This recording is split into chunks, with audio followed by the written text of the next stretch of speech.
Cine Tamil நேயர்கள் அனைவருக்கும் வணக்கம். இன்னைக்கு நம்ம நிகழ்ச்சியில் பேச போகிற படம் என்னென்னு பார்த்தீங்கன்னா, நம்ம சூர்யா அவர்கள் நடிப்பில் வெளியே இருக்கிற கொட்டுக்காளி. இந்த படத்தோட கதை என்னென்னு பார்த்தீங்கன்னா, ஹீரோனியான அனுபன் அவர்கள் +2 முடிச்சதுக்கப்புறம் சூர்யா அவர்களுக்கு திருமணம் செய்து வைக்கிறதா உறவுக்காரர்கள்லாம் சேர்ந்து முடிவு பண்ணுறாங்க. ஆனால் நம்ம சூர்யா அவர்கள் பார்த்தீங்கன்னா, அனுபன் அவர்கள் காலேஜ் போய் படிக்கணும் அப்படின்னு சொல்லிட்டு ஆசைப்பட்டு அவங்களை கொண்டு போய் காலேஜில் சேர்க்குறாங்க. காலேஜ் போய் படிக்கிற அனுபன் அவர்கள் பார்த்தீங்கன்னா, வேறொரு ஆண் நண்பரோட பழக்கம் ஏற்படுத்தி அவரை காதலிக்க ஆரம்பிக்கிறாங்க. சூர்யா அவர்கள் வெறுக்க ஆரம்பிக்கிறாங்க.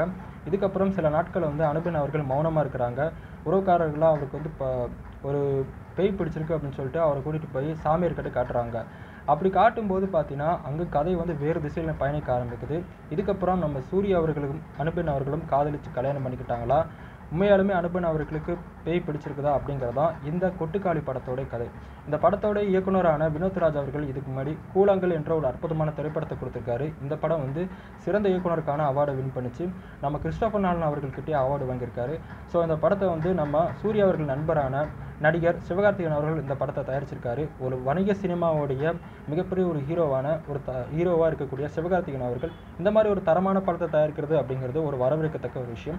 இந்த படத்தில் பார்த்தீங்கன்னா, அந்த கிராமத்து மக்களோட எளிய வாழ்க்கை, அவங்களுடைய நடை உடை பாவனைகள் சூப்பராகவே காட்டியிருக்கிறாங்க. இந்த படத்தோட சினிமாட்டோகிராஃபர் பார்த்தீங்கன்னா, ஒவ்வொரு ஃபிலிமுக்கும் சூப்பராக ஒர்க் பண்ணியிருக்கிறாரு.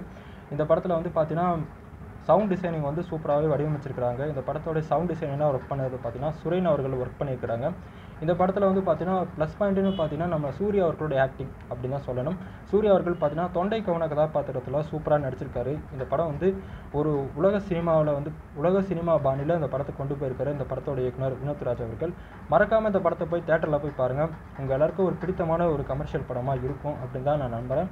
ஸோ மறக்காமல் இந்த படத்தை பார்த்துட்டு இந்த படத்தை பற்றின உங்களோட கருத்துக்களை எங்கள் கமெண்ட் பாக்ஸில் கமெண்ட் பண்ணுங்கள். நாளைக்கு இதே மாதிரி ஒரு சுவாரஸ்யமான ஒரு விமர்சனத்தோடு உங்களை சந்திக்கும் வரை உங்களிடம் விடைபெறுவது நான் உங்கள் துரைசாமி.